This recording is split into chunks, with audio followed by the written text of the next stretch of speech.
नमस्कार, मैं राजू और नो पॉलिटिक्स में आप सभी का एक बार फिर से स्वागत है। आज हम लोग चर्चा करेंगे यूनिफॉर्म सिविल कोड को लेकर के। दरअसल पिछले कुछ दिनों से यूसीसी को लेकर के एक चर्चा का माहौल गर्म है। आप देखिएगा तो पिछले दिनों जो लॉ कमीशन है उसने अपने वेबसाइट पर एक फॉर्मेट डाला है। उस फॉर्मेट में इस देश का कोई भी नागरिक अपना एड्रेस और पूरा डिटेल्स लिख करके अपना विचार रख सकता है कि इस देश में यूसीसी इंप्लीमेंट होना चाहिए या नहीं चाहिए। आपको ध्यान रखनी चाहिए कि ठीक इसी तरह की व्यवस्था 2016 में भी इसी लॉ कमीशन द्वारा लाया गया था, जिसमें लाखों लोगों ने भाग लिया और भाग लेने के बाद अपने अपने विचार उस पर व्यक्त किए। विचार व्यक्त करने के बावजूद उस पर जब 2018 में रिपोर्ट आया तो उसका रिपोर्ट में यह बताया गया जो लॉ कमीशन है उसके द्वारा कि भाई अभी इसकी आवश्यकता नहीं है और इसके लिए देश तैयार नहीं है। तो आज फिर इस पर चर्चा क्यों? क्योंकि फिर से एक बार उसी लॉ कमीशन ने एक बार नोटिफिकेशन और लाया है। क्या आज देश तैयार हो गया है? और मुझको लगता है कि सरकार इस दिशा में कुछ ना कुछ सोच अवश्य रही है, क्योंकि पिछले दिनों प्रधानमंत्री ने एक जनसभा के दौरान यूनिफॉर्म सिविल कोड पर कुछ इस तरीके की बातें कही। के नाम पर ऐसे लोगों को भड़काने का काम हो रहा है।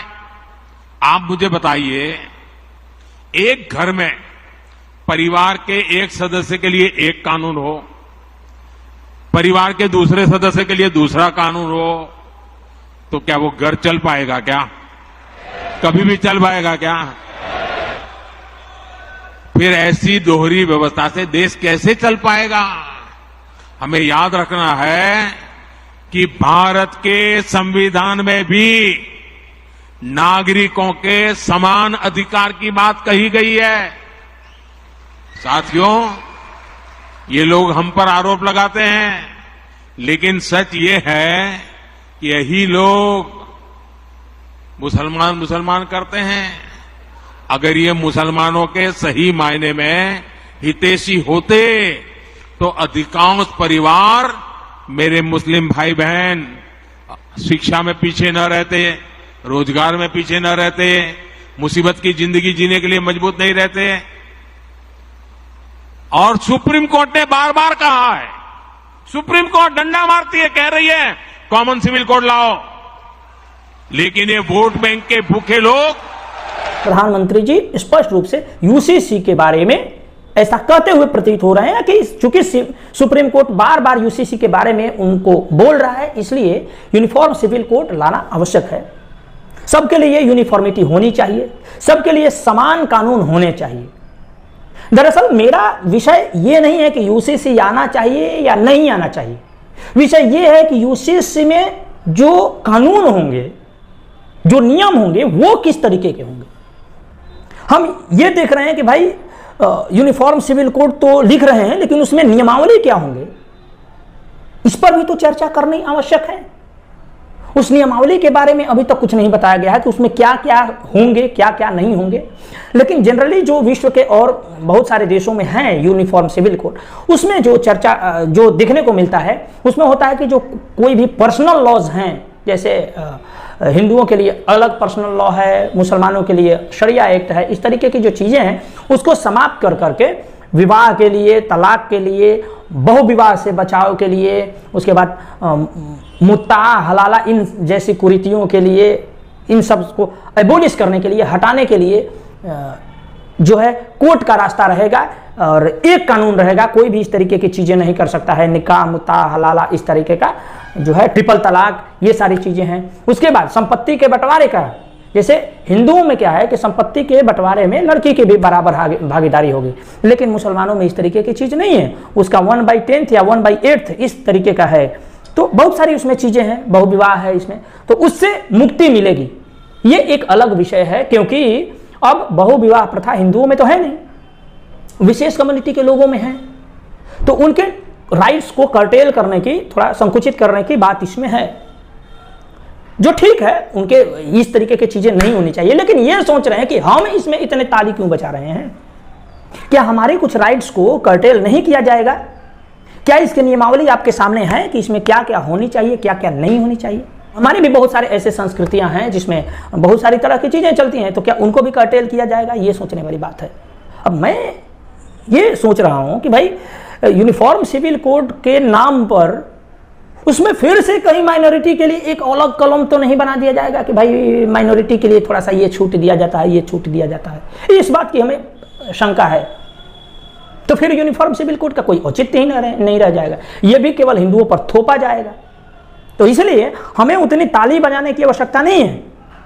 इसको लेकर के ट्विटर पर भी बहुत सारे ट्विटर हैंडल्स ने भी पोस्ट किया है कि भाई आप यूनिफॉर्म सिविल कोड के बारे में क्या सोचते हैं, क्या आप इसके पक्ष में हैं, विपक्ष में हैं, क्या है, लागू होना चाहिए कि नहीं लागू होना चाहिए। ये सारी चीज़ें अभी चल रही हैं और मुझको लगता है कि अब ये मामला थोड़ा सीरियस लेवल पे जा रहा है।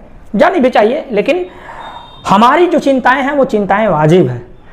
अब आते हैं सरकार के जो रवैया है पिछले कुछ वर्षों में, हालांकि 9 वर्ष हो गए इस सरकार के काम करते हुए, कुछ अच्छी चीजें भी दिखाई देती हैं। जैसे 370 को लेकर के लोगों का एक अप्रोच है, राम मंदिर को लेकर भी बहुत सारे लोग इनको जो है श्रेय देते हैं। ठीक है, कोई बात नहीं, श्रेय देते हैं, देते रहे, लेकिन कुछ जो चीजें हैं उन पर हम चर्चा करना चाहेंगे। 2017-18 में SC/ST एक्ट को लेकर के सुप्रीम कोर्ट ने एक गाइडलाइंस जारी किया था। चूंकि SC/ST एक्ट में 95% से अधिक केसेस जो हैं वो फॉल्स होते थे, आज भी होते हैं, इसलिए सुप्रीम कोर्ट ने एक गाइडलाइंस जारी किया था कि भाई पहले जांच हो जाए, उसके बाद उस पर जितने भी सजा देना हो दीजिए। उसको लेकर के भीम आर्मी टाइप के कुछ दंगाई लोगों ने एक समूह को इकट्ठा किया, उसके बाद दंगे किए जिसमें 14 लोगों की मृत्यु हुई।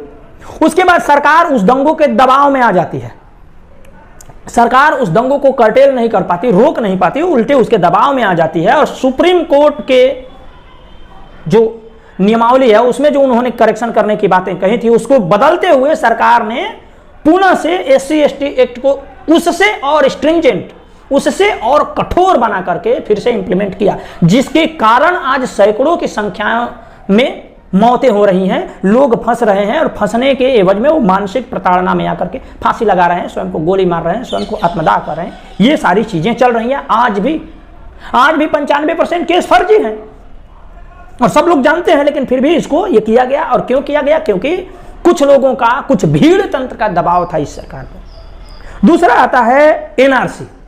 आसाम में NRC तो मुझको लगता है कि सुप्रीम कोर्ट के रिटायर्ड जजों के तत्वाधान में चल रहा था, जिसमें तकरीबन 20 लाख लोगों को ऐसे आइडेंटिफाई किया गया था कि जो आसाम के रहने वाले नहीं थे, बाहर से आकर बसे हुए। उस NRC का क्या हुआ, यह भी सोचने वाली बात है। तीसरा आता है CAA तो कानून पास हो चुका है भाई, संसद के दोनों सदनों में इस कानून को पारित कर दिया गया। उसके बाद दिल्ली में दंगे हुए हिंदू विरोधी, जिसमें ताहिर हुसैन, शर्जील उस्मानी, शर्जील इमाम, इस तरीके के लोगों ने मिलकर के एक माहौल बनाया और दंगा हुआ जिसमें 53 लोग मारे गए। उस 53 लोगों के मारे जाने के बाद भी, CAA के सैंक्शन होने के, CAA के पास होने के बाद भी उस पर जो नियमावली है वो आज तक इंप्लीमेंटेशन नहीं हुई। 3-4 साल हो चुके हैं और उस CAA के अंदर में एक भी बाहर से आने वाले लोगों का कहीं पे नागरिकता मिलने का कोई अभी तक प्रावधान नहीं उसमें दिखाई दिया। उसके बाद आते हैं किसान बिल पर। किसान बिल पर आपने देखा कि किस तरीके से किसानों के हित के लिए एक अच्छा सा बिल लाया गया था। अभी फिर से हम लोगों को ऐसे चित्र दिखाई देने लगे कि लोग अपना टमाटर, अपना आलू, अपना प्याज सड़कों पर फेंक रहे हैं, दूध सड़कों पर फेंक रहे हैं क्योंकि उसका उचित दाम नहीं मिल रहा है। इसी को कम करने के लिए, इसी को हटाने के लिए किसान बिल का जो इंट्रोडक्शन किया गया था इस देश में। लेकिन फिर उसी भीड़ तंत्र में खलिस्तानियों की एंट्री हो जाने के बाद, जिहादियों की एंट्री हो जाने के बाद से किसान बिल को वापस ले लिया गया, बड़ा दिल दिखाते हो। तो क्या हम ये सोच लें कि इस देश का जो बहुसंख्यक है वो हर हाल में अपने आप से कंप्रोमाइज करता है, तो क्या इसमें कंप्रोमाइज नहीं करवाया जाएगा? हमको तो लगता है, क्योंकि जो इस देश का जो शांति प्रिय समुदाय है वो कभी भी कंप्रोमाइज नहीं करता। CAA में तो इनसे कोई मतलब ही नहीं था, वो तो विदेशियों के लिए था कि विदेश में जो हिंदू रह रहे हैं, वहां पे प्रताड़ित हो रहे हैं, उनके लिए यहां आने का रास्ता था। उस पर भी इन लोगों ने किस तरीके से दंगे किए वो तो आपने देखा ही होगा।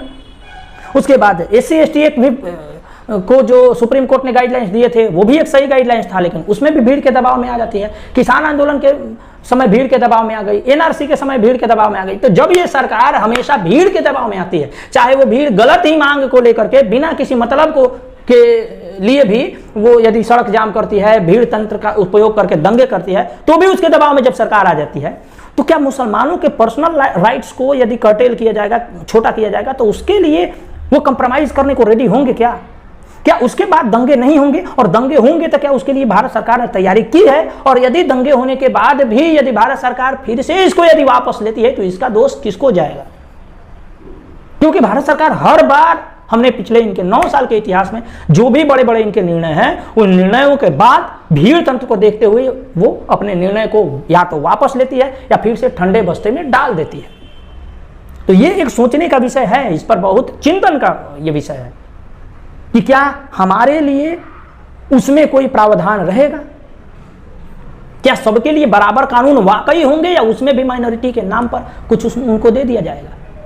ये सोचने का विषय है। और आप हमें कमेंट बॉक्स में बताइएगा कि इसमें आपका क्या राय है। क्या हम इसमें भी कंप्रोमाइज करने जा रहे हैं अपने रिचुअल्स के साथ, अपने संस्कृति के साथ, अपने सनातन जो मूल्य हैं उनके साथ?